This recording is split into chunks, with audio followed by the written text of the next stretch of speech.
Hey guys, tonight we're not stepping into the mind of a philosopher.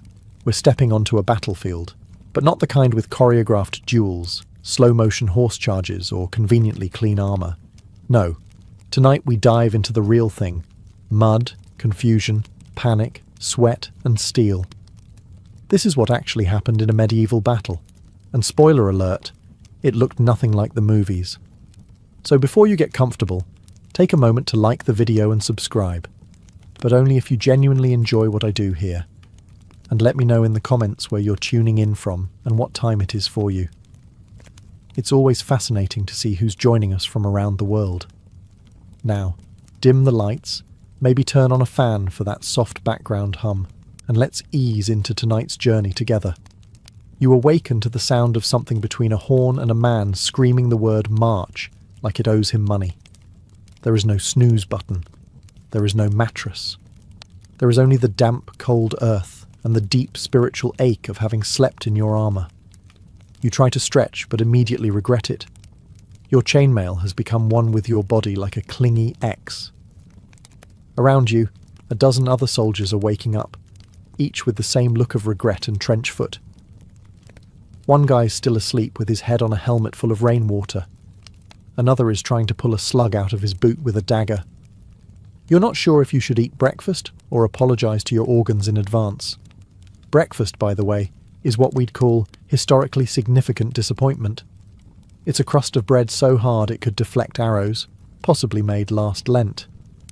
You chew slowly, not because you're savouring it, but because your jaw is still sore from yesterday's feast, which included meat of questionable origin, and something that may have once been a vegetable. You wash it down with warm ale, because medieval water was a game of bacterial roulette. There's no time for grooming. Not that it matters. You haven't seen your own face in weeks, and frankly, that's for the best. You splash a handful of swamp water on your cheeks for the illusion of hygiene, then strap on gear that smells like it's been fermenting in fear. Then come the orders. Form up! Move out! Yelled by someone on a horse who clearly hasn't walked a mile in his life. The army stirs. Men grumble, armor clanks, and someone is already limping from stepping on a pointy rock while barefoot. The mud sucks at your boots like it's trying to claim your soul. You haven't even made contact with the enemy yet, and you're already exhausted, damp, hungry, and vaguely regretting your entire life. And you know what the worst part is? This is one of the good mornings. The command is given, march, and so you do. Not because you want to, but because the alternative is staying behind and getting accused of desertion, which usually ends with something being chopped off. So you trudge forward, one squelching, miserable footstep at a time. The ground is less earth and more moist despair. Mud is a given. But this is no ordinary mud. It's the kind that sucks at your boots like it's trying to steal your soul, or at least your left foot. You stop to adjust a strap and instantly fall behind, drawing glares from the man behind you, whose face says, "I will eat you if this slows me down again." Armor, it turns out, was not designed for hiking. It creaks, it pinches, and it rubs in places you didn't even know had skin. Your shoulders ache, your thighs burn, and your inner thighs are forming an alliance against you with every clanking step. You are essentially a walking iron sausage being slow roasted in your own sweat. The air smells like livestock, cheap onions, and fear. Someone ahead passes gas with the kind of force that suggests they lost a battle with last night's turnip stew. You try to breathe through your mouth, but immediately regret that decision too. You pass a dead hedgehog, a broken cart, and what might be a toe.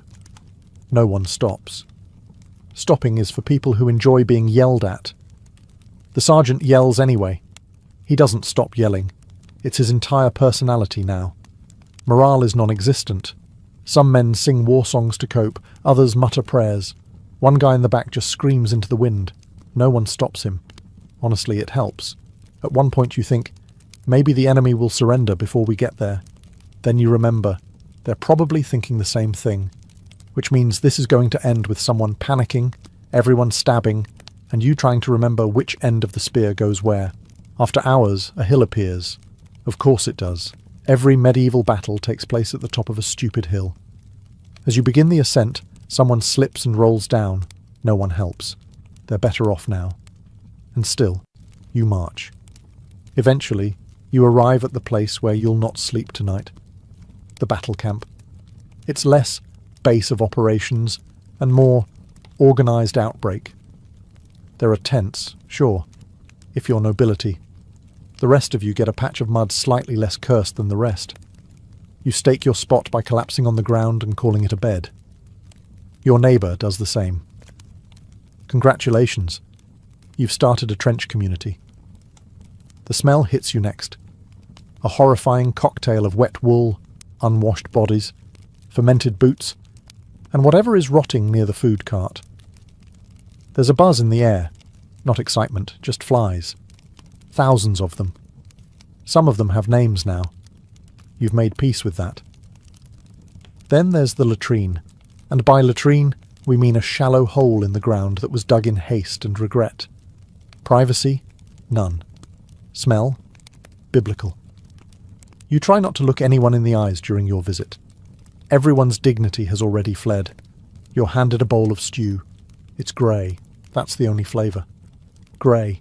You ask what's in it, and the cook makes eye contact for 5 uncomfortable seconds before walking away. You eat it anyway because you're starving, and you hope whatever meat is in there didn't have a name 2 hours ago. Some men are sharpening weapons. Others are playing dice. A few are praying very loudly, not out of devotion, but to make sure everyone sees that they're praying, just in case God's offering extra protection to the dramatic ones. Then there's the sounds. Hacking coughs, distant weeping, a man singing off-key about bread, and somewhere, someone trying to play a lute like it's a weapon. You hear a knight bark an order. He's clean. He smells like lavender. You hate him instantly. Night falls. You curl up in your damp cloak, lying next to a guy who snores like he swallowed a donkey. You try to sleep, but your brain's too busy imagining all the ways you could die tomorrow, or tonight, if that goat kicks you in your ribs again. And as you finally start to doze, a voice yells from the distance, "Form up at sunrise!" Fantastic. Another beautiful morning awaits. Dawn breaks, and with it comes the icy realization that you're going to die in a field. Probably soon. Possibly before lunch. You haven't even brushed your teeth. Not that you have a toothbrush, or any teeth worth saving. Trumpets sound. Men groan. You crawl out of your damp cocoon of lice-infested wool to find your comrades already pretending to be motivated. You line up, because standing in rows makes people feel slightly more in control of impending doom. It's a lie, but it's one you can shuffle into with numb feet and questionable bowel control. And then he appears, the noble commander, a man wearing polished armour so clean it's practically glowing. He's got that energy only people who've never been punched in the face tend to have. He surveys the troops like a disappointed parent who just found out you joined the losing side in a tavern brawl. He clears his throat. Everyone braces. It begins. "Men, today we fight for glory." Pause for effect. Someone near you coughs up something alive. "For our king, our lands, our honour," the crowd murmurs, mostly from stomach cramps, not patriotism. "Look to your brothers. Look to your steel." You glance sideways. The man next to you is visibly shaking and has his helmet on backward. His steel is bent. The enemy fears us. They probably don't. They probably have their own guy yelling the same thing in another accent. "If you die today..." "Oh, good," the cheerful bit. "You die as heroes." You suppress the urge to raise your hand and ask, "Can I die later? Maybe as a baker?" Then comes the bit about God. God is on your side. Which is reassuring, except you're fairly sure God's been busy smiting everyone equally this season. The speech ends with a sword thrust to the sky and a mighty shout of "Forward!" No one moves. A few guys blink. One guy sneezes. The shouting continues until someone finally shuffles forward and the rest reluctantly follow. Not out of conviction, mind you. Mostly because standing still means the commander might single you out for a volunteer job. and you've heard what happened to the last volunteer. Thus ends the pep talk. You are now spiritually prepared to panic with a purpose. So now it's time to form ranks, a noble phrase conjuring images of precision, discipline, and strategy. What you actually get: a very confused clump of people vaguely facing the same direction, half of whom are still trying to put on their helmets. Some are holding weapons they just picked up 5 minutes ago. One guy is gripping a pitchfork. You're pretty sure he's just here by accident. Your sergeant, who was probably a pig farmer 3 years ago, starts barking numbers. No one knows what they mean, but everyone nods as if they understand. "Front line shield wall," he screams. "Second line pikes forward." You do as instructed, even though the guy in front of you has his shield upside down and is using it to itch his back. To your left is a guy with a spear twice his height who keeps poking people unintentionally. To your right is a man humming a battle hymn that may or may not just be Greensleeves with different lyrics. Directly behind you is someone breathing like he's been practicing dramatic dying noises in advance. You suspect he might not even be wounded. Just ready. The cavalry is off to one side, horses pawing the ground dramatically, knights sitting tall and pristine in full plate armour that cost more than your entire village.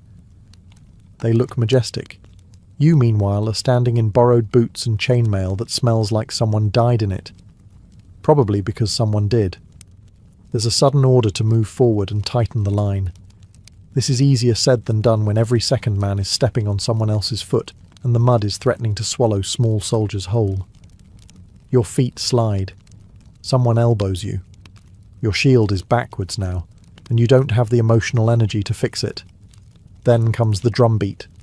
A slow, ominous thud that tells everyone it's about to start. Men start whispering prayers. One man starts quietly sobbing. You pretend not to notice, mostly because you're busy making your own peace with mortality. You take a deep breath, raise your weapon, and try not to pass out. This is it. You're ready. Well, as ready as anyone in a crooked line of terrified peasants can be. Just when the formation starts looking somewhat believable, meaning no one is actively walking in the wrong direction, the sky betrays you. It begins with a sound, a soft, distant whoosh that becomes a collective whisper of doom. Then the shouting starts.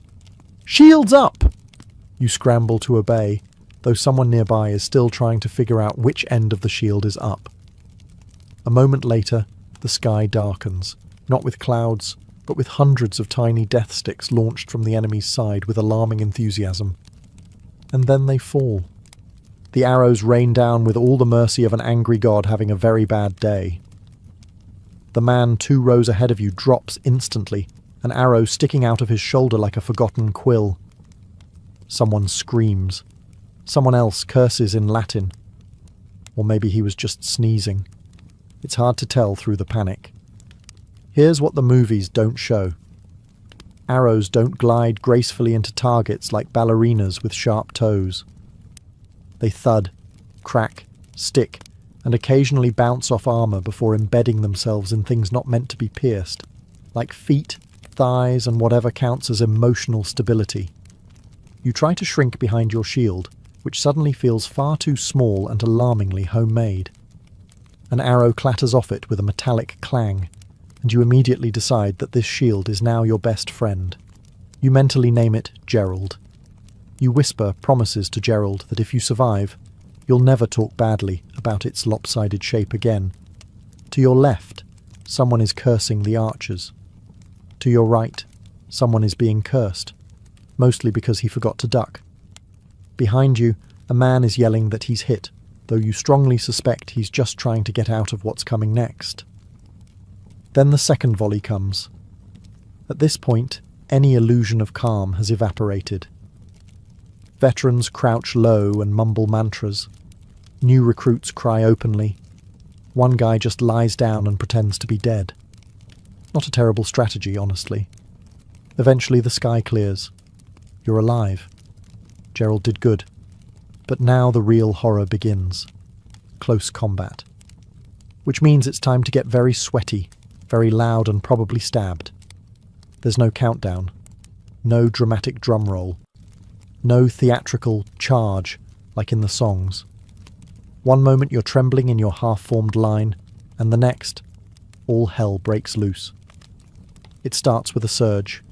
Your side moves forward, not so much with courage as with the reluctant momentum of men who know they'll be trampled if they hesitate. Someone ahead of you yells something inspiring, promptly trips and gets stepped on. You don't stop to help, not because you're cruel, but because you're fairly certain you'll join him if you do. And then you hit, literally. There's a collision. You slam into another human being like a sack of potatoes colliding with a sack of potatoes wearing sharp objects. Forget fancy swordplay.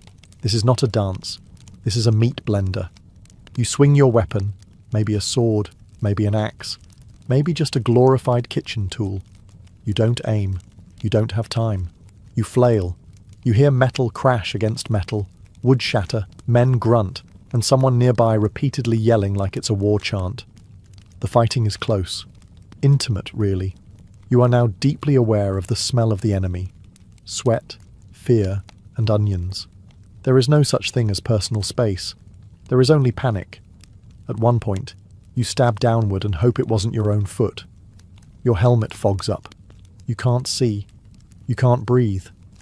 Someone's shoulder slams into your ribs, and you both stumble sideways, gasping.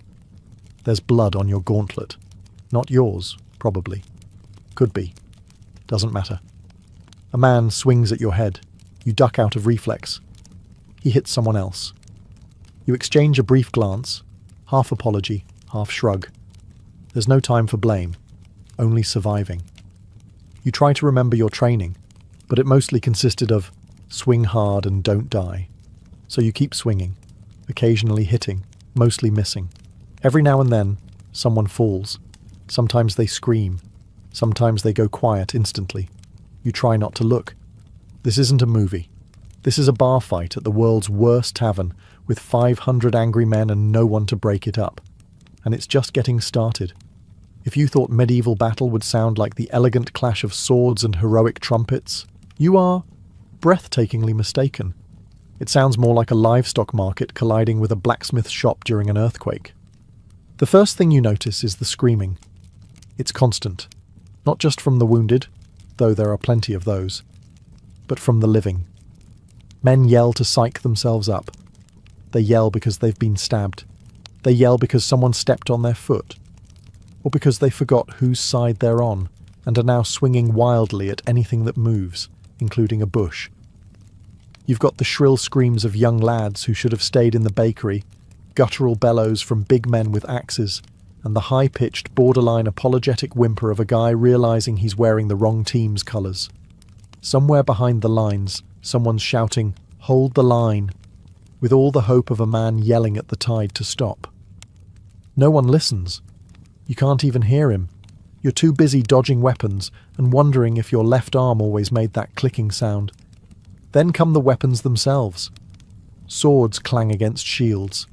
Maces make a dull, horrifying thump when they connect with something soft, usually a face. Arrows whistle past your ears with the precise sound of regret. Occasionally, a spear cracks through armour, and the resulting shriek makes your spine reconsider its commitment to standing upright. But the worst sound, it's not the screaming. It's not even the dying. It's the wet sounds. Yes, wet. The squelch of someone stepping in something that used to be a person. The slurp of blood and mud mixing beneath your boots. The squish when someone lands badly and doesn't get up. These aren't sounds you forget. They take up permanent residence in your nightmares.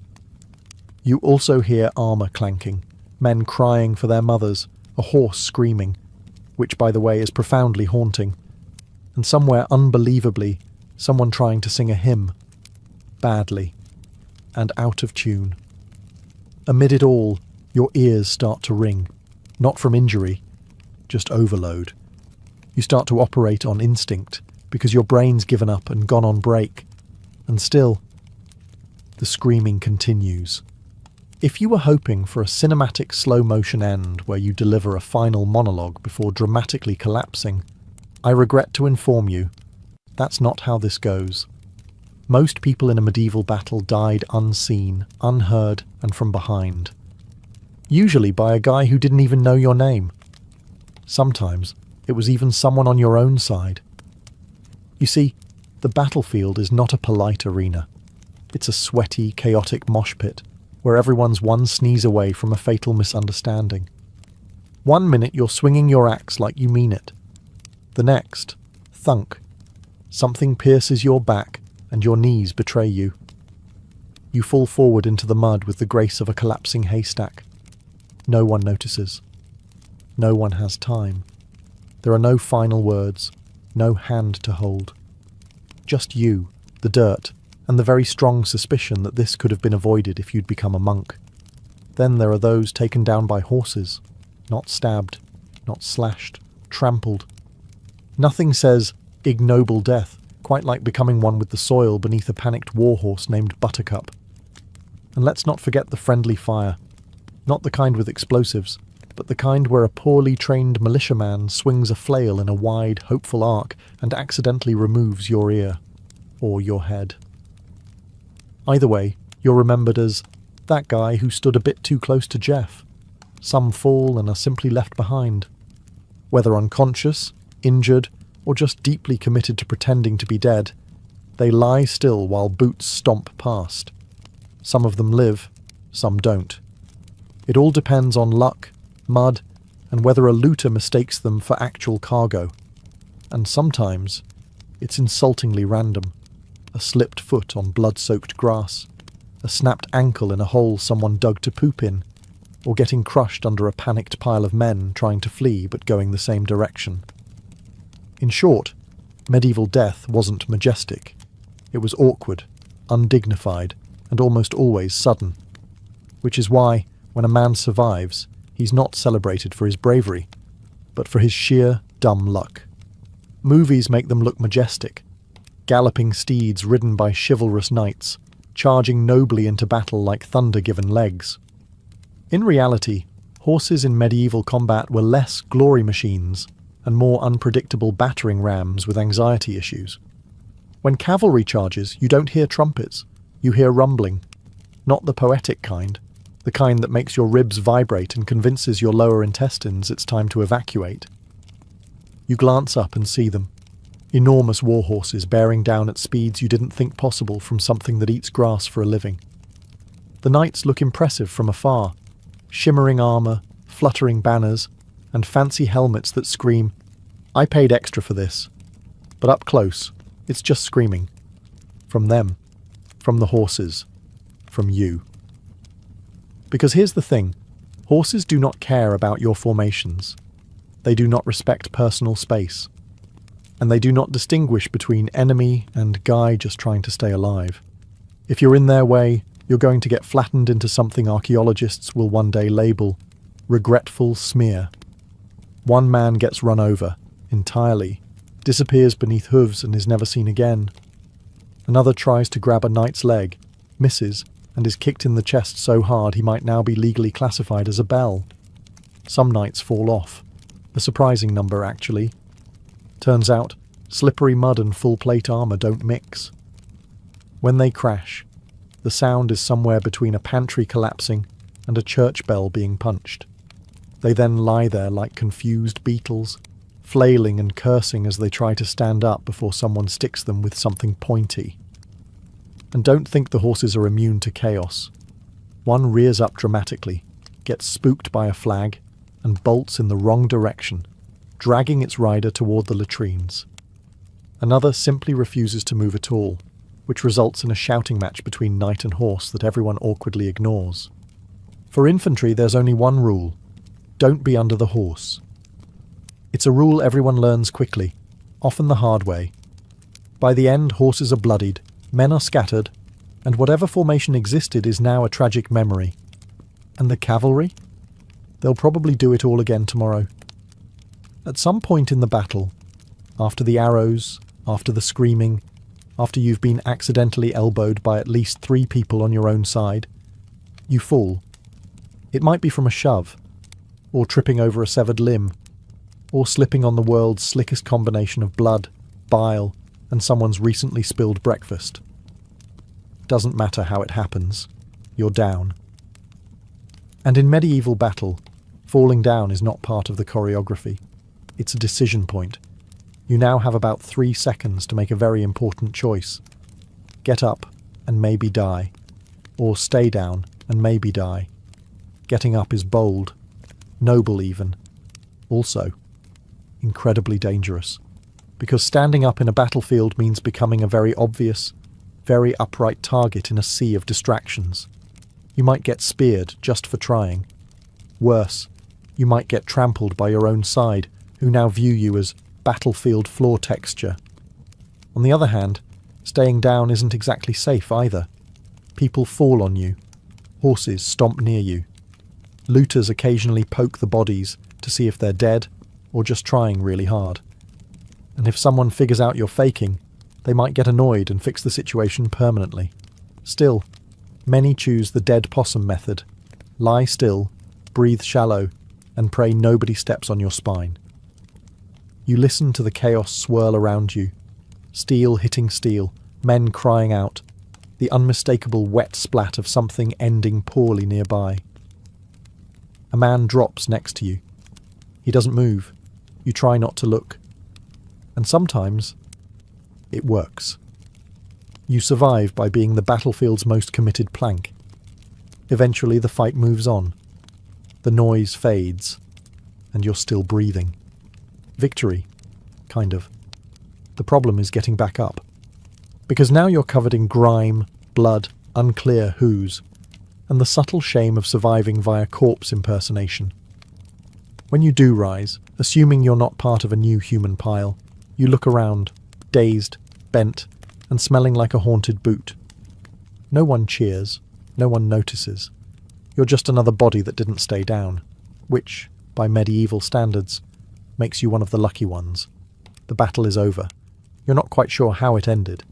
There was no dramatic banner raised, no villainous general shouting "Retreat!" as trumpets blared. One moment it was chaos, the next, fewer screams, less clanging, more groaning. That's how you know it's done. The noise shifts from aggressive to exhausted. You look around, blinking through blood, hopefully not yours, and sweat. The field is littered with bodies, weapons, and the occasional boot that somehow separated from its owner and is now resting politely atop a rock. It's quiet, unsettlingly so. Someone mumbles, "We won," with all the enthusiasm of a man who just found out he gets to live, but only in a tent full of disease. Another guy is yelling, "Victory!" while clutching his own arm, which is no longer fully attached. You nod in agreement, because technically, yes, you are upright, breathing, and mostly unperforated. That is victory. But the truth is, in medieval warfare, victory doesn't mean fanfare. It means not being dead yet. It means dragging your bruised, aching carcass back across the field to the camp, past fallen friends and former enemies, all of whom share the same expression. Really. This is how it ends. There's no celebration, no feast. You might get half a jug of warm ale and some bread that's more weapon than food. A priest mutters prayers over the fallen. A few men search corpses for anything useful. One guy finds a decent pair of boots and declares the day a triumph. Your commander, somehow still clean, makes a speech about bravery and honour. You can't hear it. Your ears are still ringing, and your brain is busy focusing on more important things, like not collapsing. You think about the men who didn't make it. Then you think about your foot, which might be broken. Then you think about stew, and immediately regret it. But you're alive. Filthy, traumatized, possibly concussed, but alive. Which, in medieval terms, is what they call a resounding success. You sit down on a rock, exhale, and say the same thing every survivor of every medieval battle has ever whispered under their breath: never again. Then you get called back for another skirmish next week. After the swords are sheathed, and the groaning becomes the dominant battlefield soundtrack. It's time for the least glamorous phase of combat, cleanup. You might assume this means burying the dead and tending to the wounded, and technically, that's part of it. But really, it's a mix of triage, looting, and a kind of horrifying medieval arts and crafts project where the materials are body parts. First, the medics arrive. And by medics, we mean men with knives, bad eyesight, and zero formal training. They specialise in phrases like, "That'll have to come off," and "bite on this stick." An experienced surgeon might use wine to clean your wound. A less experienced one might drink it first. You sit down with a sword gash on your thigh and the vague hope that it's not fatal. The barber surgeon, yes, the guy who normally trims beards, takes one look and says, "We'll see." Then he pulls out a needle that's been sterilised by waving it near a candle. You do your best not to scream. You fail. Loudly. Meanwhile, bodies are being dragged into haphazard piles. Some are covered. Most aren't. You recognise a face or two, but you don't linger. The smell is turning spiritual. Flies arrive en masse, excited for the all-you-can-eat buffet. One lands on your open wound. You swat it, then realise that's probably the cleanest thing you'll experience today. Other soldiers are salvaging equipment, which is a polite word for looting. They rummage through corpses for swords, helmets, shoes, anything not nailed down or still twitching. You don't judge. You do the same. You need new boots, and Gregor doesn't need his anymore. Sorry, Gregor. Some men dig shallow graves, others light pyres. One guy just sits quietly with a blank stare and a javelin still sticking out of his arm. You try to offer help. He declines. "It's mine now," he mutters. Wounds are bandaged. Some reopen 5 minutes later. Infection? Likely. Amputation? Probable. Death? Optional, depending on how lucky you feel and whether the flies take an interest. By nightfall, the battlefield has quieted. The living stumble back to camp, covered in mud, blood, and a growing suspicion that the worst is still ahead. And technically, they're right. You've survived. Technically. You've stumbled off the battlefield with all your limbs and just enough brain function to recognise your own boots, which may or may not have belonged to someone else this morning. Now it's time to rest. And by rest, we mean collapse somewhere vaguely dry and try not to cry. Back in camp, everything smells worse. Somehow. The scent of sweat, blood, bad stew and cooked horse lingers in the air like a curse no one's brave enough to name. You find your spot, a patch of earth less swampy than the rest, and lie down with the grace of a dropped sack of onions. Around you, wounded men groan. Some scream. One sings, badly. Another one prays to at least 3 different gods, just to be safe. A soldier nearby is cleaning his blade with his shirt. He's still wearing it. The cook is ladling out what might be food. You approach and receive something in a bowl that is legally not soup, but emotionally still counts. It has the consistency of regret and the colour of don't ask. You eat it. You have no shame left. That was lost somewhere between the 5th arrow volley and watching a man get slapped to death by a disoriented warhorse. You try to sleep. It doesn't work. You're too sore, too itchy, and the guy next to you has started snoring with the intensity of a church organ falling down a hill. You shift positions 12 times and end up slightly wetter than when you started. You stare at the stars and wonder what you did wrong in a past life to deserve this one. Occasionally, someone limps in from the darkness, dragging a sword and muttering something about next time. There won't be a next time. There's always a next time. Your commander walks through camp, pretending to look concerned. His armour is still polished. He's not bleeding. You hate him a little more. And yet, you're alive. Your body's one massive bruise. Your brain feels like it's been boiled in onion ale. But you made it. This is what passes for downtime in medieval war. Tomorrow the clean-up continues. Or worse, marching. Again.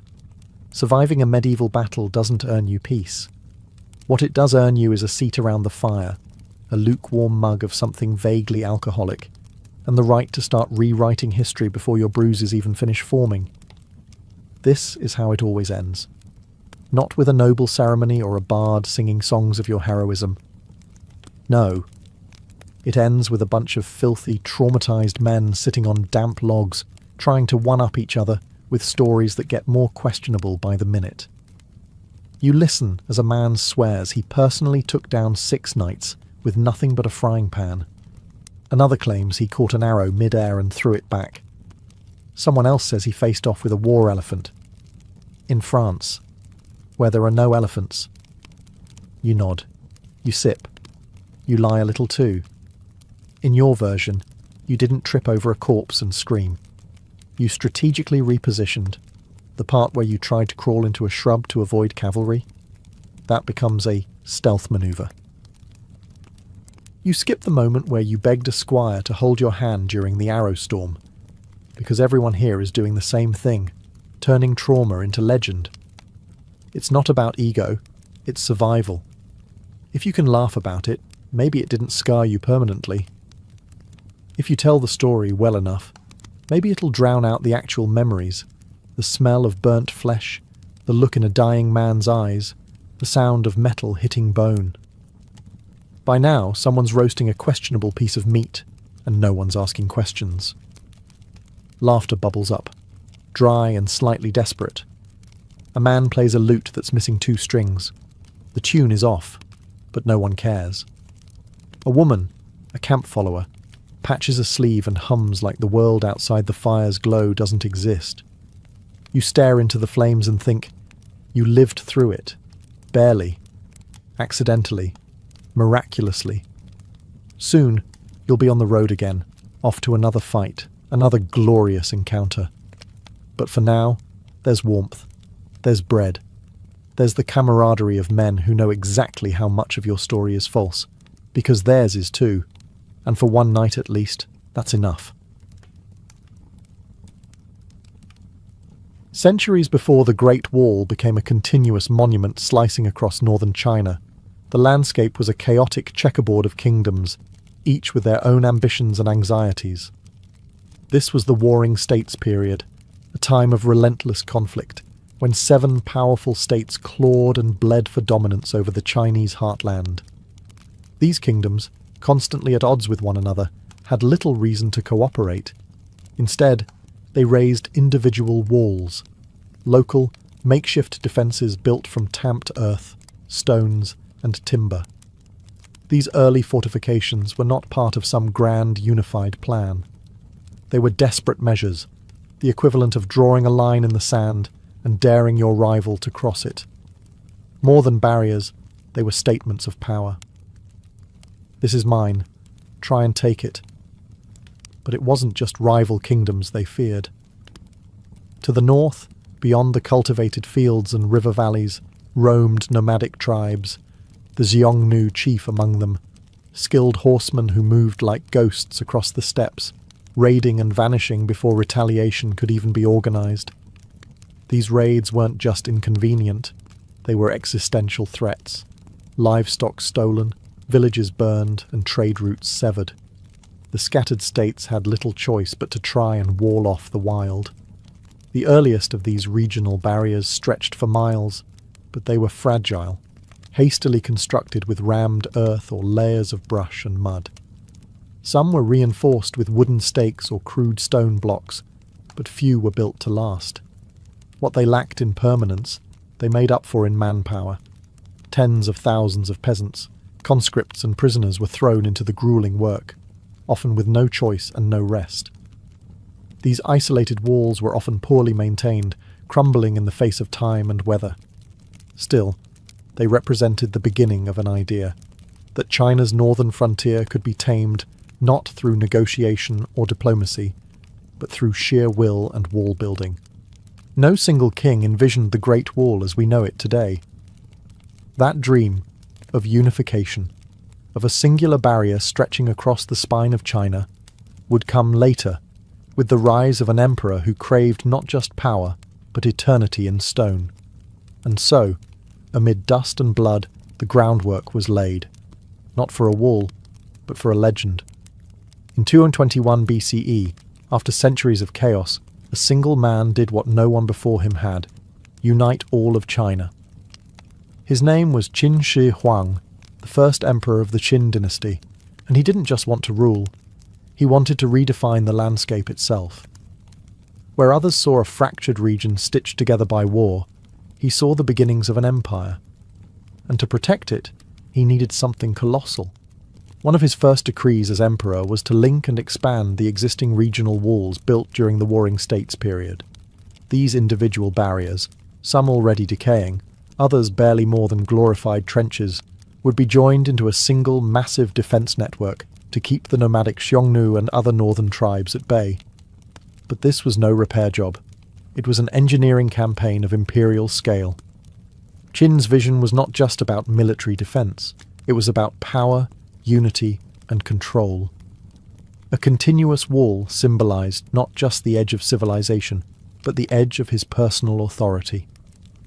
To build it, he conscripted hundreds of thousands, soldiers, peasants, prisoners, and scholars who had run afoul of the regime. Many were worked to death in remote mountain passes or scorching deserts. The wall earned a grim nickname among the people: the longest cemetery on earth. And yet, the sheer scale of the project was unlike anything the world had seen. The materials were brutal and basic, rammed earth packed layer by layer between wooden frames. Workers stomped it down with their feet or pounded it using logs. Where stone was available, it was hauled by brute strength. Tools were primitive. The terrain was merciless. But Qin Shi Huang was relentless. He didn't just build a wall. He built roads, standardized weights and measures, even unified the written script. In his mind, all of it, the roads, the rules, the walls, were part of one project: to create order from chaos and leave behind an empire that would last forever. The original Qin wall may not have looked like the iconic stone structures we picture today, but it was the foundation. It was the beginning of a boundary that would rise, fall, and rise again through dynasty after dynasty. And next, it would pass into the hands of the Han. After the death of Qin Shi Huang and the swift collapse of the Qin dynasty, many of his sweeping reforms were rolled back. But not the wall. The Han dynasty, 206 BCE, 220 CE, which rose in the Qin's wake, recognized the same eternal truth: China's northern border was never truly secure. And so, rather than abandon the project, the Han emperors doubled down, expanding, strengthening, and redefining the Great Wall. Under Emperor Wu of Han, in particular, the wall wasn't just a military barrier. It became the backbone of imperial strategy. The Han launched massive campaigns to push back the Xiongnu, those same nomadic horsemen who had terrorized the north for generations. In doing so, they extended the wall farther than ever before, into regions that would eventually serve as arteries of trade and movement for centuries. The Han didn't just rebuild the Qin walls, they adapted them. Instead of relying solely on rammed earth, they incorporated bricks, stones, and more sophisticated fortifications where the terrain allowed. Watchtowers were added at intervals, allowing soldiers to spot raiding parties from afar and light signal fires, an early warning system that let news of an attack travel hundreds of miles in a matter of hours. More than a military tool, the Han Wall became a logistical network. Garrison posts, signal towers, and supply depots turned the wall into a functional military road. Troops could move quickly, supplies could be relayed efficiently, and messages could travel with blazing speed by beacon or runner. The Great Wall had become more than a line. It was now a living system of defence. Life along the Han Wall was harsh but not forgotten. The Empire stationed thousands of soldiers and settlers in remote forts, creating a frontier society where families, merchants, and outposts clung to imperial protection. Over time, these lonely stations became small communities, and in their shadows, cultures met. Han Chinese and nomadic tribes trading, mingling, and occasionally clashing in these dusty crossroads. By the end of the Han era, the wall had transformed into something new, not just a line of defence, but a symbol of imperial presence in the vast northern reaches. And yet, even the mighty Han could not hold the line forever. Next came chaos, collapse, and eventually a new dynasty with a bold new style of wall building. With the fall of the Han dynasty in 220 CE, China once again unravelled into political disunity and warlordism. What had been a powerful, centralised empire splintered into rival kingdoms during the Three Kingdoms period, followed by centuries of instability. And as the emperors fell, so too did the priority of the Great Wall. Many stretches of the Han and Qin walls crumbled into dust. Neglect, erosion, and looting took their toll. Station outposts were abandoned. Watchtowers collapsed.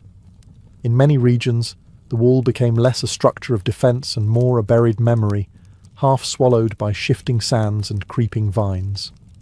Without a strong central government to maintain it, the Great Wall was simply too vast to preserve.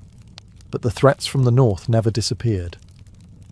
Nomadic powers like the Xianbei, the Rouran, and later the Gökturks rose and expanded across the steppes. Some of these groups would eventually carve out their own kingdoms within China, blending cultures while redefining borders. The wall, in these times, was less a hard border and more a relic of an older vision of defence, a line that no longer matched the political reality. Yet fragments of the wall still served local rulers.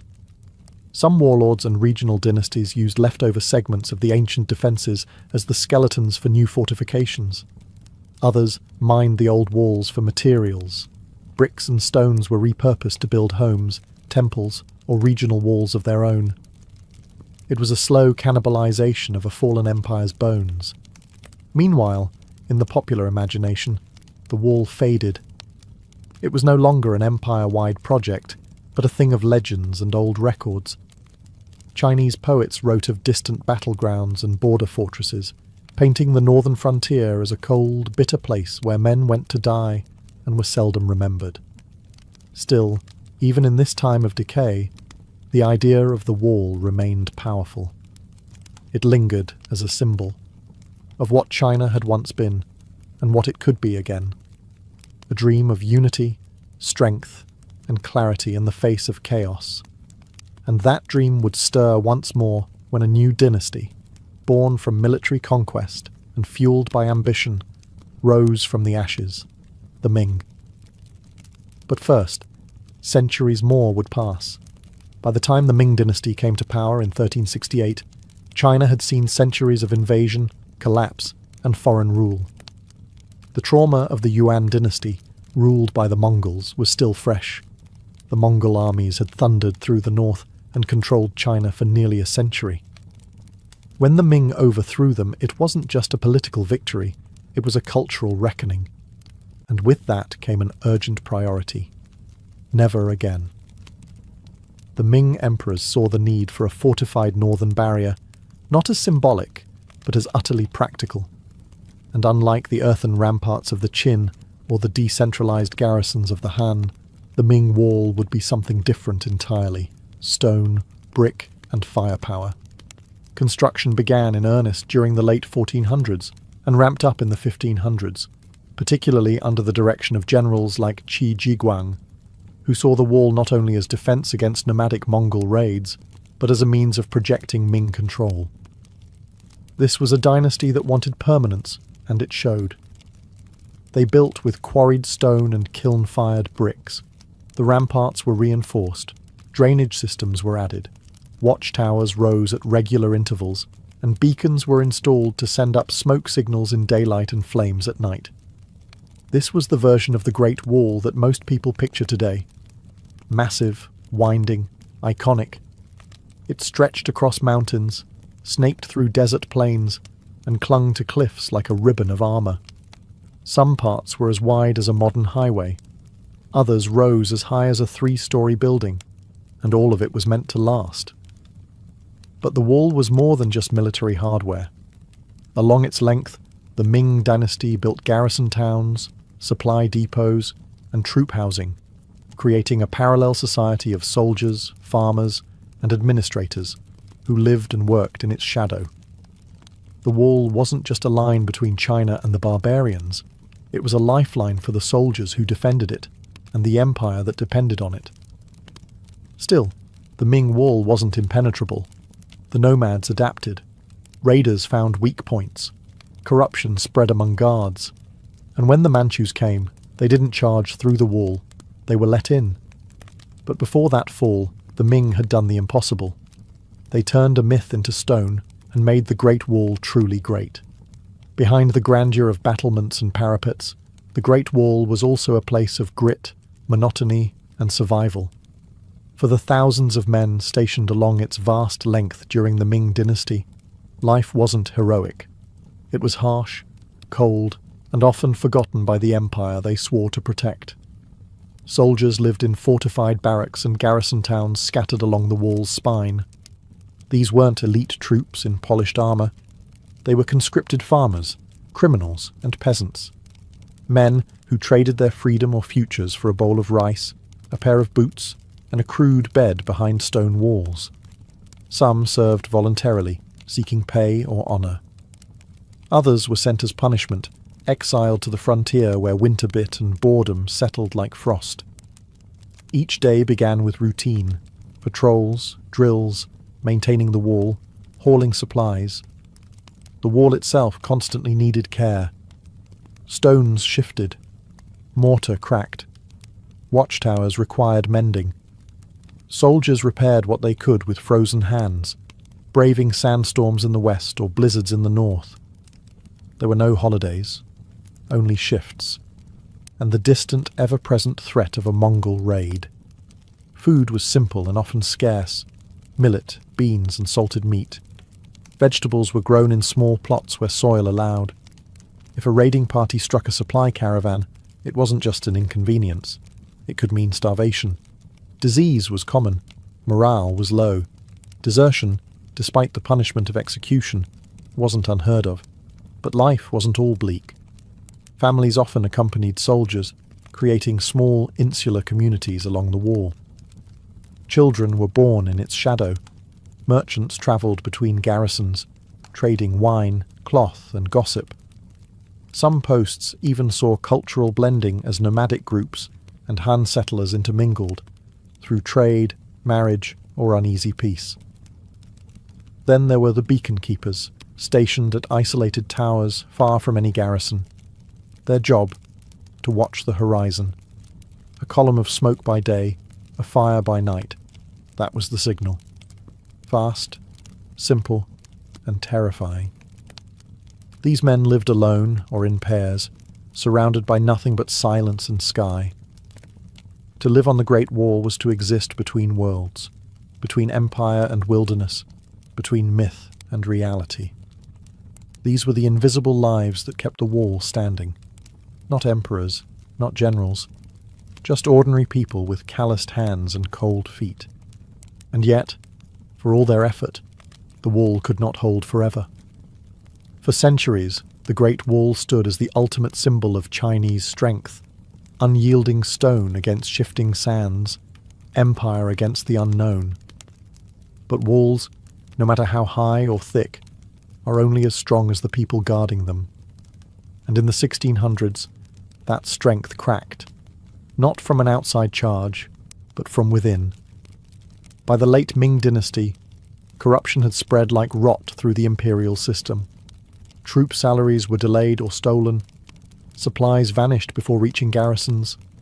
The once disciplined soldiers manning the wall were now underpaid, underfed, and overworked. Morale plummeted. Many garrisons turned to smuggling and local trade to survive, often working with the very steppe nomads they were supposed to repel. It was in this weakened state that the Ming faced their greatest threat yet: the Manchus, a rising power from the northeast. Unlike earlier nomadic tribes, the Manchus were organized, politically savvy, and just as determined to rule as any Chinese dynasty. They didn't need to storm the wall with fire and fury. All they needed was an open gate. That gate came in 1644, when a Ming general named Wu Sangui made a decision that would change history. Faced with a peasant rebellion that had already seized Beijing, and with his own forces outmatched, Wu opened the Shanhai Pass, one of the most critical entries through the wall, to the Manchu army. He hoped they would help suppress the rebellion. Instead, they took the capital and founded a new dynasty, the Qing. In one stroke, the Great Wall's entire purpose collapsed. It had not been conquered. It had been bypassed, betrayed by those it was meant to protect. The wall could not defend against shifting loyalties, desperation, or political convenience. Under the Qing, the Great Wall faded from strategic importance. The empire expanded deep into the north, pushing past the barrier that once marked the edge of civilization. The wall was no longer a frontier. It was a relic, a memory of a different world.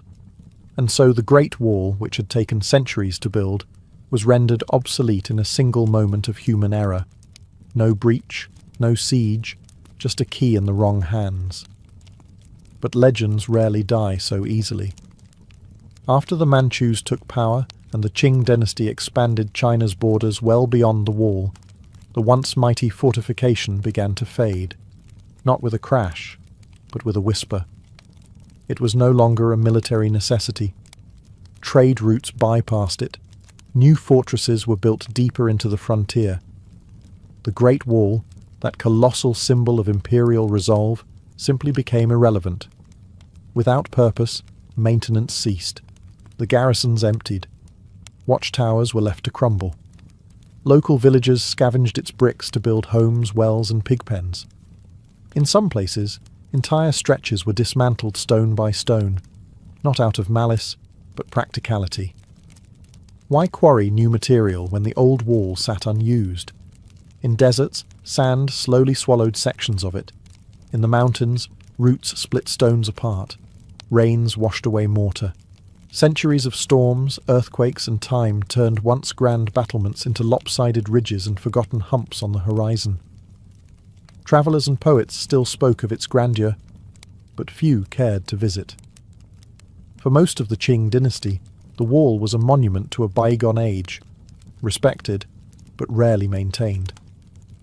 It wasn't until the 19th and early 20th centuries, as China struggled with foreign invasion, civil war, and modernization, that the wall began to re-emerge in the national consciousness. Foreigners, especially European explorers and scholars, started to arrive with wide eyes and notebooks. They romanticized it. They marveled at it. Some even misunderstood it, believing the entire structure had been built by one emperor or that it was visible from the moon. By the time the People's Republic of China was established in 1949, the wall had become more than stone. It was a symbol of Chinese identity, endurance, and ingenuity. Mao Zedong famously said, "He who has not climbed the Great Wall is not a true man," turning it from a ruin into a patriotic rite of passage. In the late 20th century, restoration projects began, particularly near Beijing. Tourists flocked to sites like Badaling, where the wall was reconstructed to its Ming glory. Other sections, wild, broken, and authentic, remained untouched, slowly succumbing to nature. From forgotten ruin to global icon, the Great Wall had completed a strange journey. No longer a barrier of defense, it had become a bridge to the past, a reminder of what people can build when driven by fear, ambition, and dreams that stretch across centuries. The Great Wall of China is one of the most recognized structures on Earth, yet much of what people know about it is wrapped in myth and exaggeration. Contrary to popular belief, it's not a single wall, but a network of fortifications built by different dynasties over 2,000 years, stretching through mountains, deserts, and plains. It doesn't form an unbroken line, and, no, it's not visible from the moon. But the truth, far more fascinating. The wall is less about stone and mortar, and more about memory and metaphor. It represents a civilization's long struggle to define itself, not just against outsiders, but against the chaos within.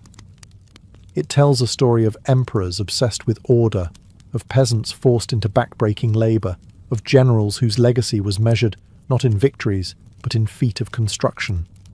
It's the product of ambition so great it left a scar visible from the sky. Throughout Chinese history, the wall has meant different things to different people. To emperors, it was a symbol of control. To soldiers, it was a prison of duty. To poets, it was a lonely place, echoing with the wind and the weight of separation. And to modern China, it has become a cultural anchor, a reminder of endurance, strength, and national pride. Tourists come by the millions, hiking restored paths and posing beside ancient watchtowers.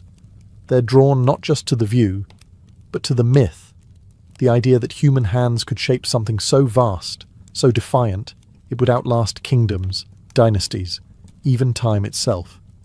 And in many ways, it has. Yet large portions of the wall remain in ruins. Over 30% has already disappeared, eroded, or dismantled. Preservation is now a race against weather, development, and neglect. The challenge today is not to build the wall, but to remember and protect what remains, to preserve a past that stretches over continents and centuries. In the end, the Great Wall was never truly about keeping enemies out. It was about drawing a line between civilization and wilderness, between empire and uncertainty, between what was known and what was feared. And in doing so, it became something greater than defense. It became legend. Stone by stone, story by story, the wall still stands. Not just in the hills of northern China, but in the imagination of the world. The year was 1860, and America was a country on the brink of both greatness and collapse. With the rumble of civil war on the horizon and gold fever gripping California, one thing was painfully clear. The United States was growing faster than its communication lines could keep up. The East Coast was buzzing with telegram wires and railroads, but the West, it might as well have been another continent. Sending a letter from St. Joseph, Missouri, to Sacramento, California, could take 3 to 4 weeks, on a good day. That was, of course, assuming the stagecoaches weren't held up by snow, bandits, or the casual collapse of a rickety bridge. And in a country obsessed with manifest destiny, waiting a month to hear if your shipment of gold had made it, or whether Lincoln had been nominated, was unacceptable. The government had tried alternatives, steamships around Cape Horn, or via the Panama Isthmus, both risky, expensive, and painfully slow. But the West needed real-time updates, not news that was already outdated by the time it arrived.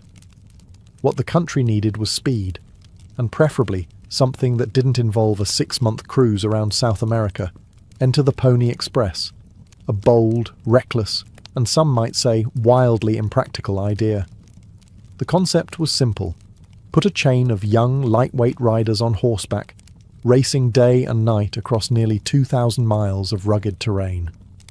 Relay stations would be placed every 10-15 miles, fresh horses swapped in minutes, and no one stopped. Rain, snow, or arrows be damned. Letters would now travel from Missouri to California in under 10 days.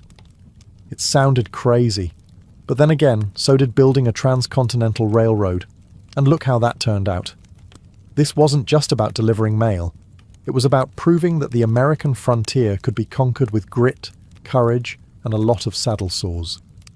It was about shrinking a sprawling, chaotic country into something that felt just a little more connected.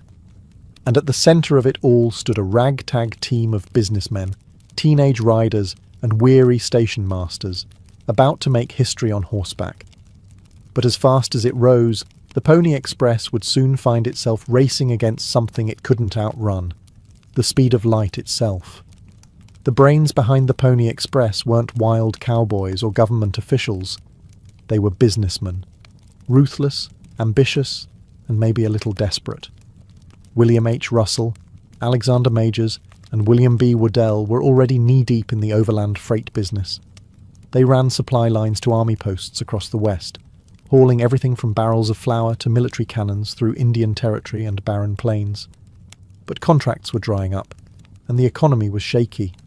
So they did what all great capitalists do when cornered. They gambled. Their new plan?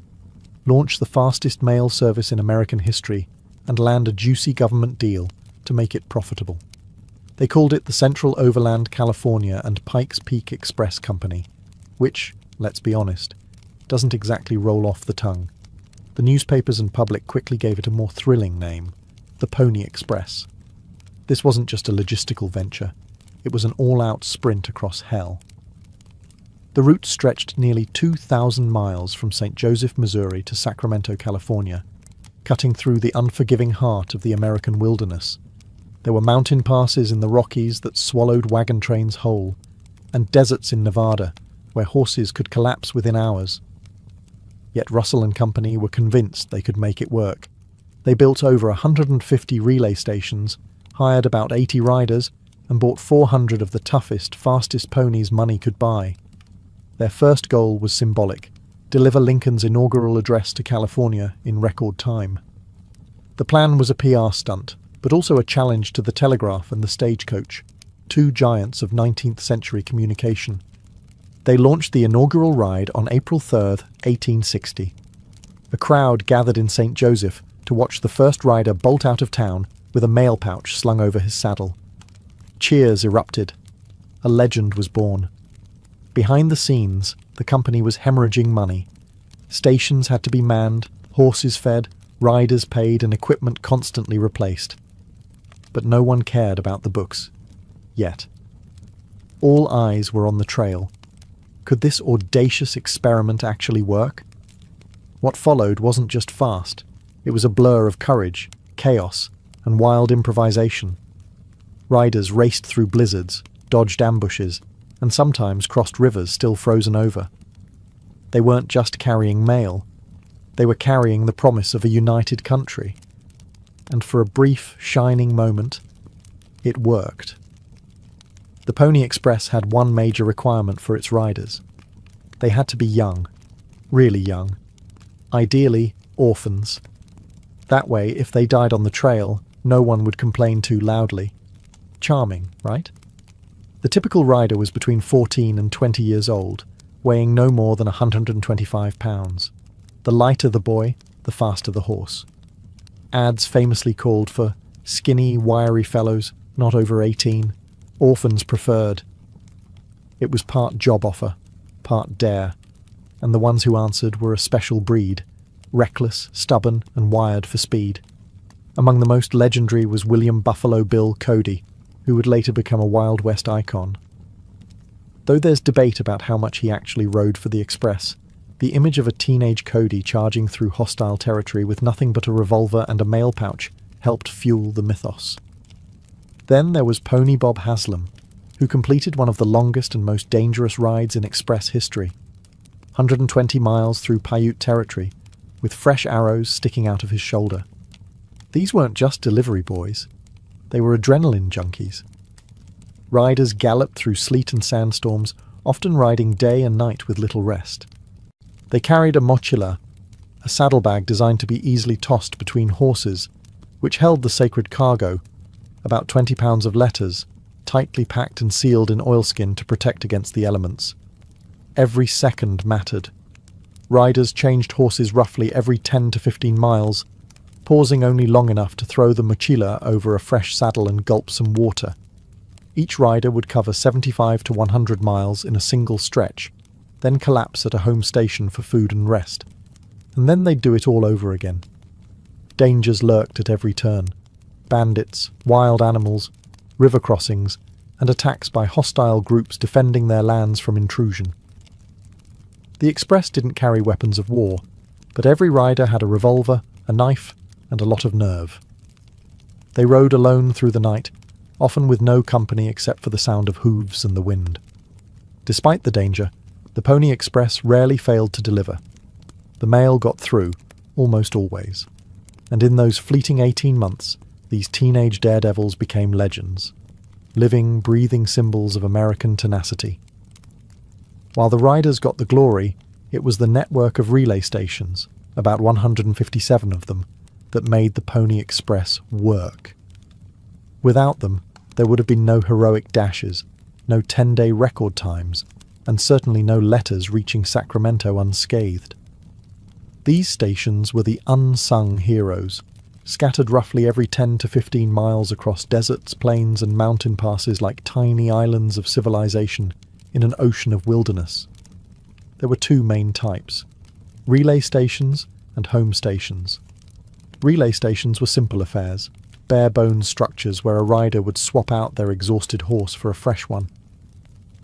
The exchange was a pit stop in the purest sense, often completed in under 2 minutes. Picture it, a kid barely old enough to vote, galloping in at full speed, flinging the mochila onto a waiting saddle, and bolting off again in a cloud of dust. Home stations were spaced about every 75 to 100 miles and served as the rider's resting point. Here, the young men could eat, sleep, and attempt to recover before heading out again.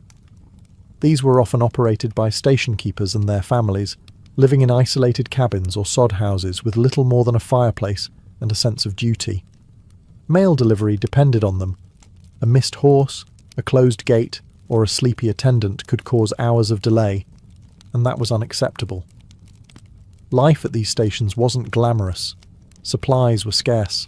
Stations in the high desert or deep plains had to fend off raids, survive brutal winters, and deal with wildlife ranging from rattlesnakes to wolves. Station keepers often lived with a rifle within arm's reach and slept with one eye open. And yet, the system worked, most of the time. Horses were strategically placed. Riders followed strict timetables. Each station served as a heartbeat in the grand circulatory system of the Pony Express. Miss a beat, and the whole organism suffered. But when it all clicked, it was magic. Messages that once took weeks suddenly arrived in 9 or 10 days. A letter sent from New York could pass through dozens of hands, hundreds of hooves, and across a continent's worth of peril, and still arrive ahead of schedule. The system was bold, fragile, and breathtakingly efficient, but it was also expensive. And now, it was time to pay the bill. The Pony Express was fast, blazingly, unbelievably fast for its time. But speed came at a cost, and not just in risk, sweat, or the occasional horse that dropped dead mid-route. The cost was very real, very financial, and very unsustainable. From the very beginning, the Pony Express bled money. Operating across 1,700 miles of harsh terrain required enormous resources. Just building the infrastructure, stations, barns, corrals, and supply depots, cost the founders around $200,000, a fortune in 1860. Then there were the horses, hundreds of them, each bred for speed and endurance, not longevity. And of course, the riders and station workers all had to be paid. Barely. Each letter cost the customer $5 for half an ounce in the beginning. Adjusted for inflation, that's roughly $170 today, just to send a short message. Even when the price eventually dropped to $1, it was still out of reach for most Americans. The service was used mostly for urgent government or business correspondence. Think Wall Street, not Grandma's birthday card. Despite all the daring, all the glory, the Pony Express was never a profitable enterprise. The founders, Russell, Majors and Waddell, had banked on securing a lucrative government mail contract. But that deal never came. The US Post Office was reluctant to fund what many saw as a dangerous stunt, and political instability in the lead-up to the Civil War didn't help matters. By late 1860, the financial strain became unbearable. Horses needed feeding, stations required constant upkeep. Riders had to be replaced, and all of this was funded out of pocket. Worse, the public perception of the Express as a kind of romantic adventure masked the brutal reality. It was a logistical nightmare running on borrowed time. Then came the knockout punch. In October 1861, the transcontinental telegraph was completed. Suddenly, a message could travel coast to coast in mere seconds. No horses, no riders, no risk, just dots and dashes over a wire. It was the future, cold, efficient, and utterly unstoppable. 2 days after the telegraph line opened, the Pony Express shut down. 18 months. That's all it lasted. But in that short span, it became legend. And not because it made money, but because it proved something bolder, that America could outpace its obstacles.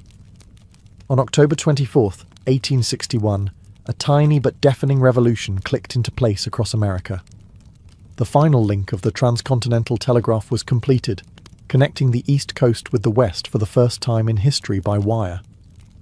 With that one moment, the very thing the Pony Express had been designed to solve, speedy cross-country communication, was rendered obsolete. Messages that once took 10 days by horse could now be transmitted in minutes. It wasn't glamorous. There were no charging stallions or heroic riders racing through blizzards, just trained telegraph operators tapping out Morse code into buzzing machines. But it worked, and it worked better than anyone expected. For the Pony Express, it was like trying to outrun lightning. You could be the fastest courier alive, but you couldn't beat the raw efficiency of electricity travelling down a copper wire. 2 days after that telegraph line was completed, the Pony Express officially folded. No dramatic finale, no farewell ride. Just silence. Ironically, the same silence left behind after the last Morse signal went out each night. For Russell, Majors and Waddell, it was financial disaster. They had poured everything into the business hoping to secure that elusive government contract. But the government, now enamoured with the telegraph, saw little use for a horse-based mail system. The company was dissolved, its assets sold off, and its founders faded into bankruptcy or obscurity. And yet, for all its speed and progress, the telegraph didn't inspire the same kind of emotional resonance. You couldn't paint it in heroic brushstrokes. There were no ballads about clicking dots and dashes. The Pony Express, despite its failure, had the better story. Its riders became legends. Their exploits were retold in dime novels, stage plays, and eventually Western films. Even Buffalo Bill, whose actual involvement with the Express was likely exaggerated, built an entire career on the back of that legend, touring the world as a symbol of Wild West courage. So while the telegraph won the race, the Pony Express won the myth. It represented a final gasp of old-world adventure, before America truly became wired, mechanized and modern. Though the Pony Express galloped into history in just 18 months, its legend would outlive its brief lifespan by more than a century. Almost immediately after its shutdown, writers, journalists and showmen began turning it into myth, a romantic tale of danger, speed, and rugged American spirit. The truth was already impressive. But truth wasn't enough. The public wanted something larger than life. So stories began to stretch.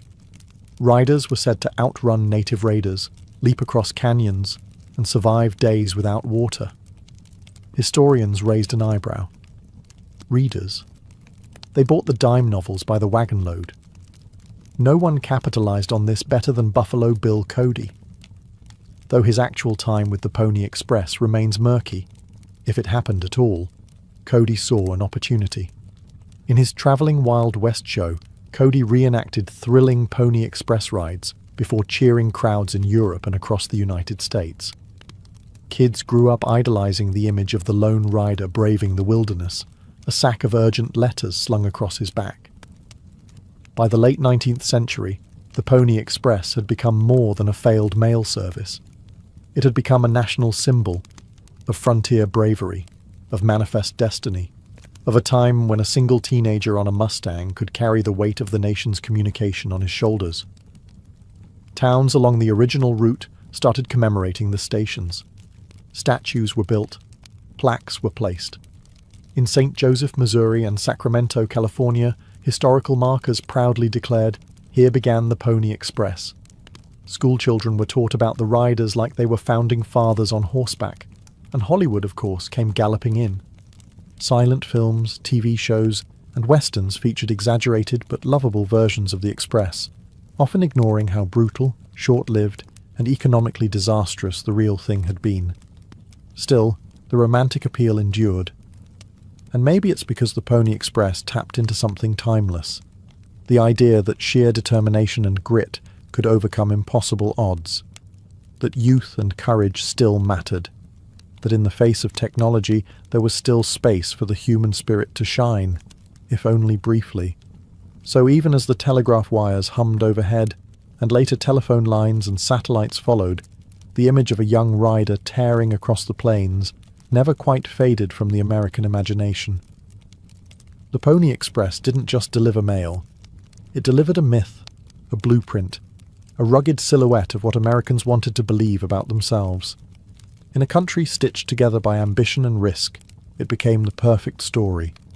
Bold, brief, tragic, and full of speed. At its heart, the Pony Express captured a uniquely American fantasy that one individual, with enough courage and determination, could carry the burden of a vast nation on their back.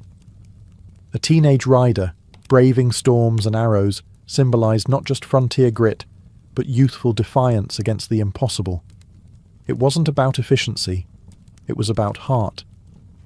As the 20th century dawned and America entered the industrial age, that cowboy on a mission energy became a kind of nostalgic fuel. Railroads might have spanned the continent, and telegraphs might have connected cities in milliseconds, but those machines lacked soul. The Pony Express was the last time communication felt human, urgent, and heroic. It was the last romantic gasp before wires and gears replaced muscle and sweat. Politically, the story of the Pony Express was also convenient. It painted the expansion westward as noble and exhilarating, rather than messy, violent, or exploitative. Schoolbooks taught it as a triumph of courage, not a story of risky capital investment or conflict with indigenous peoples. In this way, the Pony Express helped launder the more uncomfortable parts of American expansion into a feel-good narrative.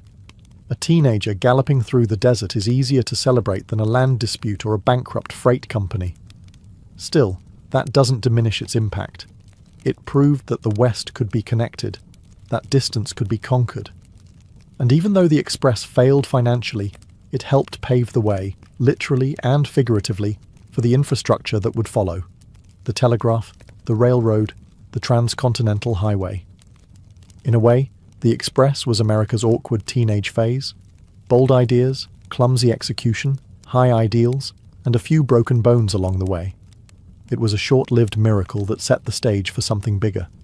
And even now, when modern communication happens with a tap, there's still something stirring about a lone horseman galloping into the unknown, because somewhere, buried deep in the dust, is the reminder that progress once came on 4 legs and raw nerve.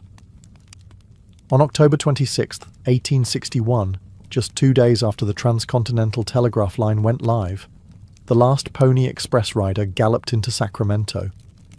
There were no fireworks, no farewell parade, just a quiet end to one of the boldest communication experiments in American history.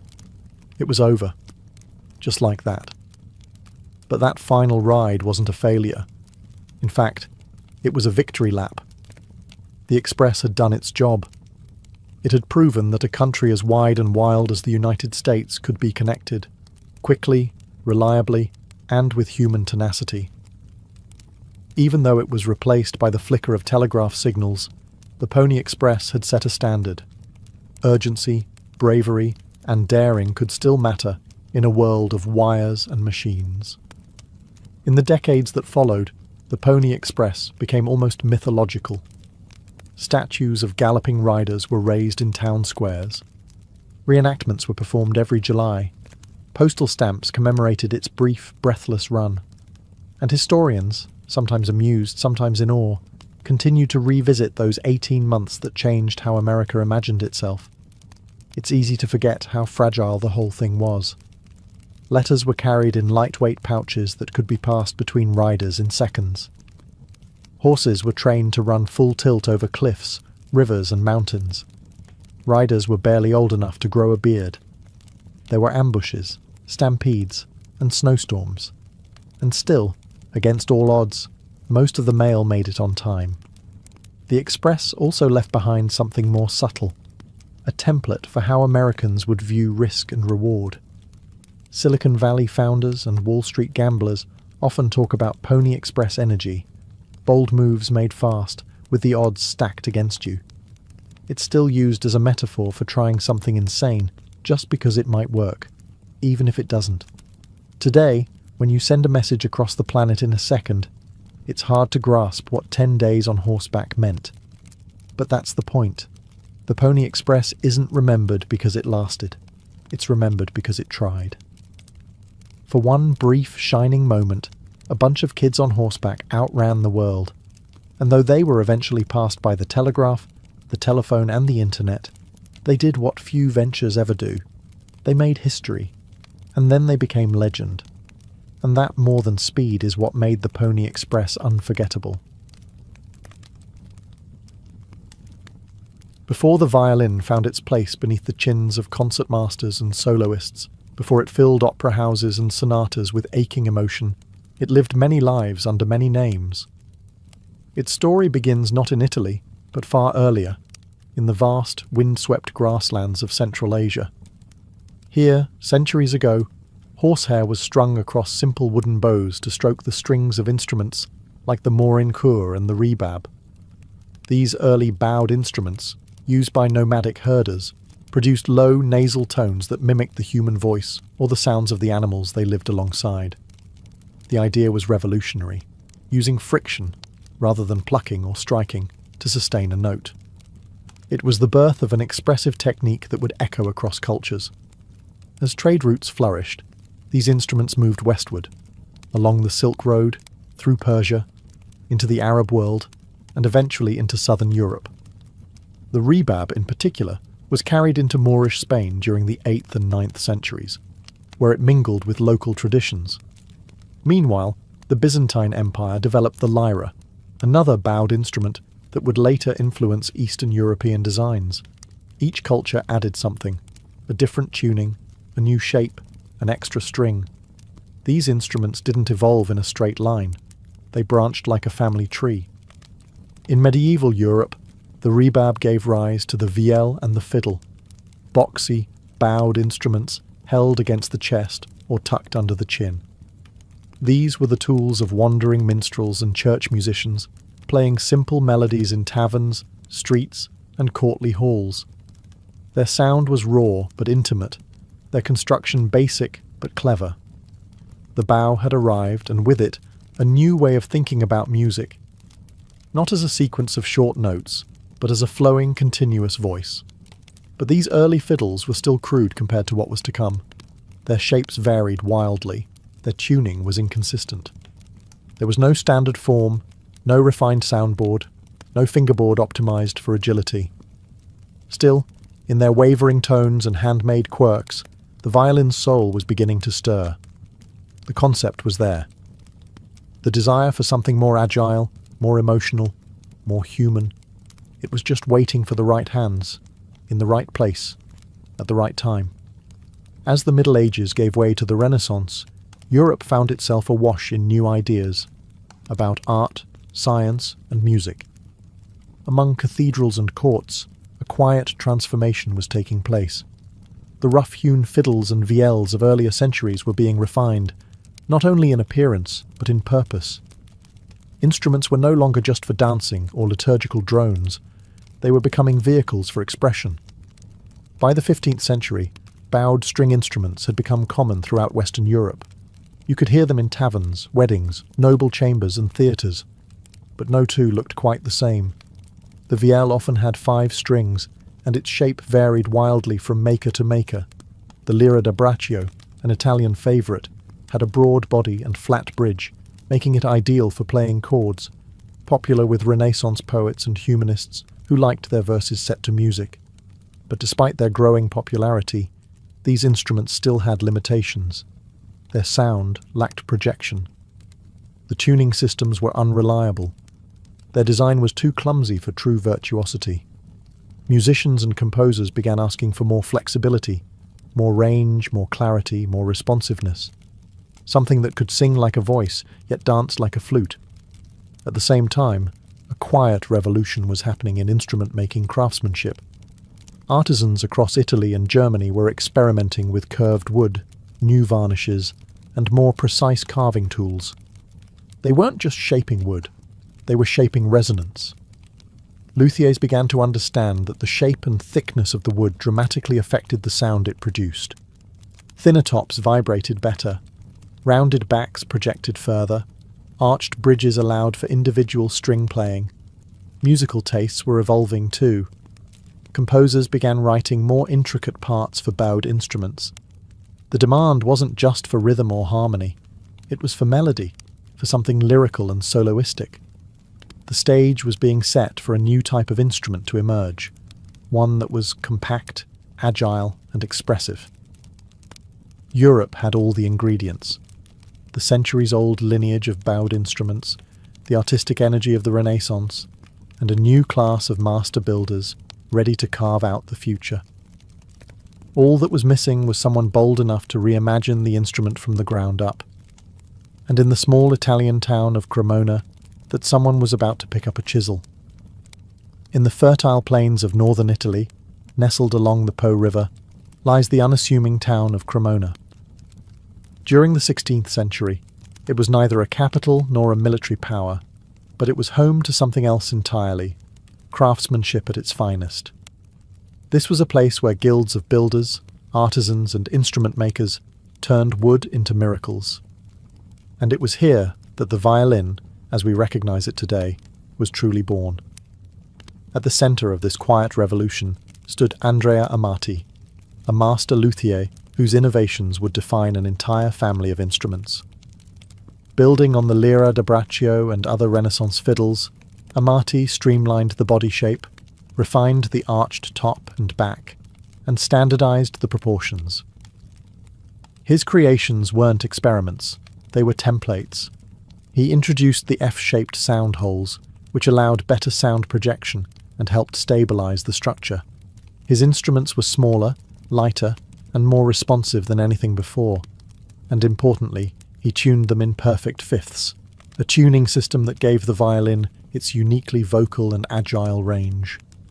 By the mid-1500s, Amati's violins were being commissioned by royalty, including King Charles V of France, who ordered a set of 24 instruments for his court. These weren't just musical tools, they were status symbols, hand-painted and gilded, blending engineering and visual art. Cremona quickly became the epicenter of violin-making excellence. Other families followed the Amati tradition, most notably the Guarneri and Stradivari dynasties. They didn't just copy Amati, they refined, stretched, and deepened his vision. The violins coming out of Cremona were no longer anonymous workshop items. They were signed works of genius, each with its own tone and soul. Why Cremona? Some say it was the quality of the maple and spruce available nearby. Others point to the climate, perfect for drying wood slowly and evenly. Still others credit the tight-knit guild culture, where techniques were passed down through apprenticeships and secrets, never written, always spoken. Whatever the reason, Cremona became to violins what Florence was to painting, a birthplace of brilliance. From these narrow cobblestone streets, an instrument emerged that could whisper or weep, leap or lament, an instrument that would go on to shape centuries of music across Europe and beyond. By the early 17th century, the violin had outgrown its birthplace. No longer confined to the luthier's shops of Cremona, it began to travel, from court to court, chapel to chapel, and across the borders of Renaissance Europe. And with each journey, it gained power, prestige, and purpose. Italy, of course, remained the heart of violin culture. Composers like Claudio Monteverdi were among the first to feature the violin in formal compositions. In Monteverdi's Orfeo, 1607, widely considered the first great opera, violins were used not just for accompaniment, but to express mood, emotion, and divine grandeur. The instrument was no longer a rustic fiddler's tool. It was a theatrical voice, capable of seduction, sorrow, and triumph. Soon, Italian violinists and instrument makers carried their craft abroad. They moved to Germany, Austria, and France, where royal courts were eager to embrace the latest musical fashions. The violin became a fixture in chamber ensembles, prized for its clarity and brilliance. In Paris, the royal court of Louis XIV adopted it enthusiastically. The Sun King even had an official 24-member violin band, the Les 24 Violons du Roi, a powerful endorsement of the instrument's rising status. Meanwhile, Germany and Austria began developing their own schools of violin playing and construction. Makers like Jakob Steiner gave the instrument a broader, deeper body, favouring a warmer tone over the sharp brilliance of the Italian designs. Violinists such as Heinrich Bieber pushed the instrument's technical boundaries writing demanding solo works filled with ornamentation and emotional complexity. Churches, too, embraced the violin. It accompanied choirs, filled stone cathedrals with soaring melodies, and took part in sacred oratorios. No longer considered too sensual or secular, it was now accepted into the highest realms of spiritual music. By the end of the 17th century, the violin had become more than a curiosity. It was essential to composers, to performers, and to audiences. It was equally at home in a smoky tavern, a royal ball, or a candlelit cathedral. And it wasn't done yet. Next came the golden age of violin making, and the rise of a name that would become synonymous with perfection: Antonio Stradivari. If Andrea Amati gave birth to the violin, Antonio Stradivari perfected it. Born in Cremona in 1644, Stradivari was trained in the tradition of the Amati workshop, but he quickly moved beyond imitation. What he created in the late 17th and early 18th centuries would become the gold standard, not just of violins, but of musical craftsmanship itself. Stradivari's instruments weren't merely beautiful, they were transcendent. With a keen eye for wood selection, subtle asymmetry in shaping, and a still mysterious varnish that added depth both visually and sonically, Stradivari violins possessed a tone that was clear, powerful, and hauntingly warm. They could project to the back of a concert hall, yet whisper intimately to a single listener. Stradivari built over 1,000 instruments in his lifetime: violins, violas, cellos, and even guitars. About 650 survive today, each one named like royalty: the Messiah, the Soil, the Lady Blunt. Many are still played by the world's greatest soloists. Even centuries later, their sound remains unmatched. Some scientists have tried to unlock the Stradivarius secret by scanning the wood, analysing the varnish, or modelling the acoustics. But the truth is, no one can fully replicate what he did. What made his work so exceptional? Part of it was the wood. Slow-growing alpine spruce for the top plate, and flamed maple for the back, aged to near perfection. But much of it was Stradivari's meticulous adjustments, minute alterations to thickness, arching, and shape that gave each instrument its unique character. During his lifetime, Stradivari's fame spread far beyond Cremona. Kings, dukes, and virtuosos sought his instruments. His workshop became legendary. Even after his death in 1737, musicians regarded a Stradivarius as the ultimate prize, a tool so responsive it felt alive. Stradivari wasn't the only great luthier of his time. The Guarneri family, especially Giuseppe Guarneri del Gesù, produced violins with darker, more aggressive tones, favoured by soloists like Paganini. But Stradivari's name endured as a myth, his instruments like relics from a divine era of sound-making. The golden age of violin making had peaked, and from this point forward, the violin would move from the hands of makers to the stage, into the era of virtuosos who would stretch it, and the human spirit, to its limits. By the 18th century, the violin had fully evolved from a supporting voice into a starring role. It no longer just filled in harmonies or led dance rhythms, it began to speak, as if endowed with a personality of its own. And in the hands of a new breed of performers, the virtuosos, the violin became an instrument of awe. One of the earliest stars was Arcangelo Corelli, whose elegant and expressive sonatas helped define the violin's role in Baroque music. He wasn't a flashy showman, but his playing was admired for its grace and control. His compositions laid the groundwork for generations of violinists, emphasizing phrasing, tone, and structure.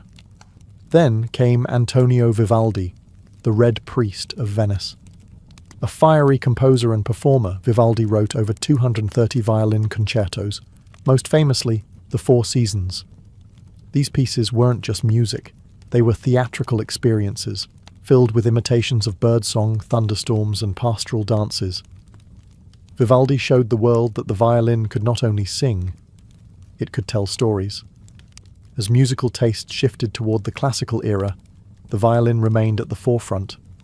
Composers like Mozart and Beethoven wrote violin sonatas and concertos that demanded nuance, speed, and deep emotional intelligence.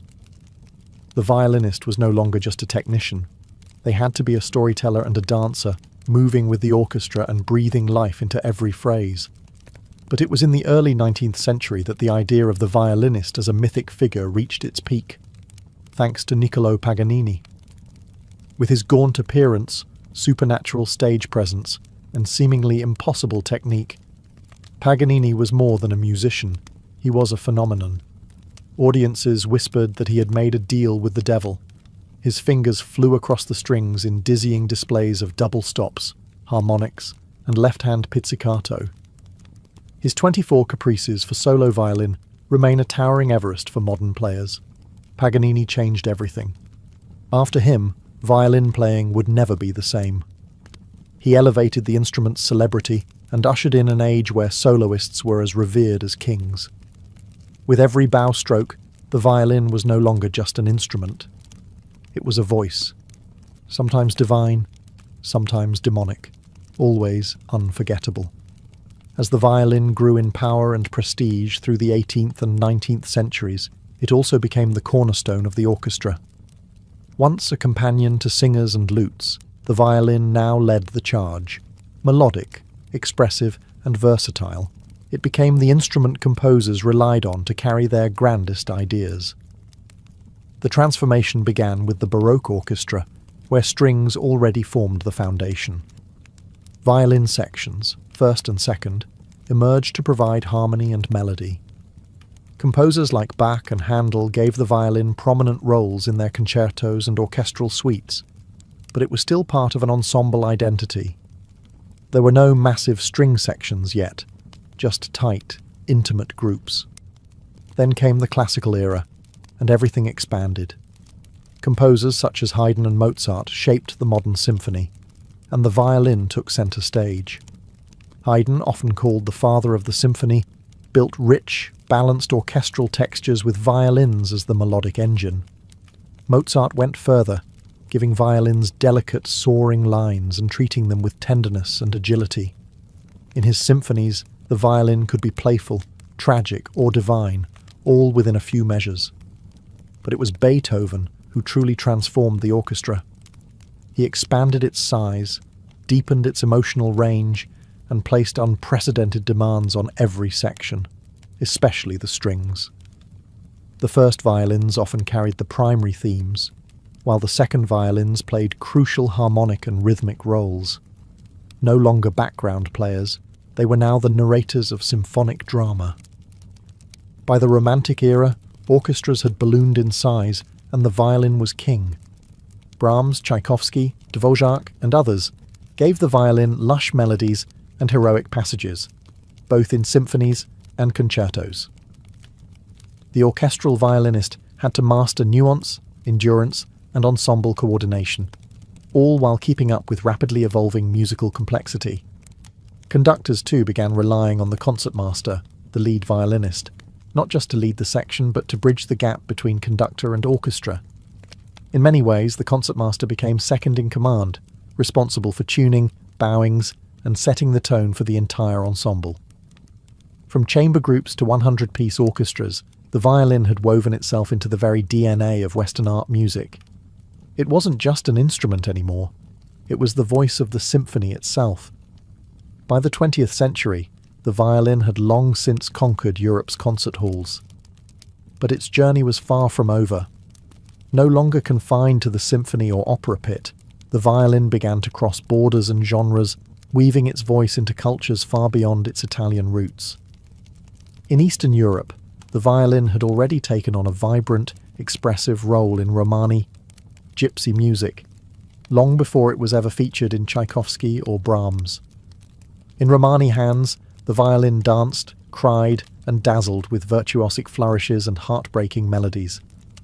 It became a voice of resistance and celebration, passed down through oral tradition, not conservatory instruction. Across the Atlantic, the violin transformed again into the fiddle. In American folk, Appalachian, and bluegrass music, the violin shed its aristocratic clothing and put on worn boots. It became a communal instrument, leading barn dances, storytelling through reels and jigs. Its style changed too: quick, rhythmic bowing, open tunings, and spontaneous improvisation took center stage. In India, the violin found an entirely new identity. Adapted into Carnatic and Hindustani classical music, it was played seated, resting on the floor, the scroll angled toward the player's ankle. Indian violinists mastered microtones, slides, and ornamentations foreign to Western ears, yet perfectly suited to raga and tala. The instrument had crossed a cultural bridge and become something uniquely Indian. Meanwhile, in Latin America, the violin flourished in mariachi bands and folk ensembles. In Argentina, it danced alongside the bandoneon in the smoky world of tango. In Mexico, it serenaded with soaring lines over trumpets and guitars. Everywhere it went, the violin adapted, not by dominating, but by listening and blending. Jazz took the violin yet another step forward. In the 1930s and 40s, players like Stéphane Grappelli turned the instrument into a swinging, playful lead voice in the hot club of France. Later, Jean-Luc Ponty and Regina Carter redefined the violin for fusion and modern jazz, proving it could groove, bend, and improvise with the best of them. By the 21st century, the violin had become a global citizen. It could speak any musical language: classical, jazz, folk, experimental. Its voice could be lush or raw, precise or wild. And still, through every transformation, it remained unmistakably itself. In today's world, the violin stands at a fascinating crossroads, a timeless instrument in a rapidly changing age. It still holds its throne in orchestras, concert halls, and conservatories, yet it also thrives in genres and places the old masters could never have imagined. Its voice, haunting, human, endlessly adaptable, continues to echo across continents and cultures. In classical music, the violin remains essential. Young prodigies dazzle on global stages, playing concertos written centuries ago with fresh emotion and technical brilliance. International competitions like the Queen Elizabeth or the Menuhin launch careers and keep the classical tradition alive and fiercely competitive. But there's a shift happening. More players are challenging tradition, pushing the boundaries of what the violin can be. Contemporary composers are writing for the violin in new ways, using extended techniques, electronics, loops, and non-Western tunings. The violin isn't just singing anymore. It's scratching, whispering, shrieking, tapping. It can mimic machines, birds, or pure chaos. In the hands of boundary pushers like Hilary Hahn, Patricia Kopachinskaya, and Curtis Stewart, the violin becomes a laboratory of sound. Meanwhile, technology is reshaping how we interact with the instrument. Electric violins, once a novelty, are now common in pop, rock, and experimental music. Artists like Lindsey Stirling blend choreography, EDM, and cinematic themes into viral violin performances that reach millions online. It's a reminder that the instrument's appeal isn't just sonic, it's visual, emotional, personal. Education, too, is evolving. With YouTube tutorials, online masterclasses, and digital sheet music, the violin is more accessible than ever. A student in Nairobi or Lima can learn from a Juilliard professor with the tap of a screen. But alongside this democratization comes a challenge: how to preserve depth and discipline in a world obsessed with speed. Still, through all the noise, the violin endures. Why? Because it is, and always has been, an extension of the human voice. It cries like we do. It sings like we wish we could. And whether it's played on a creaky stage, a subway platform, or in front of 10 million subscribers, the violin still has the power to stop time, if only for a moment. Delicate yet defiant, ancient yet evolving, the violin isn't just an instrument, it's a storyteller, and its story is still being written.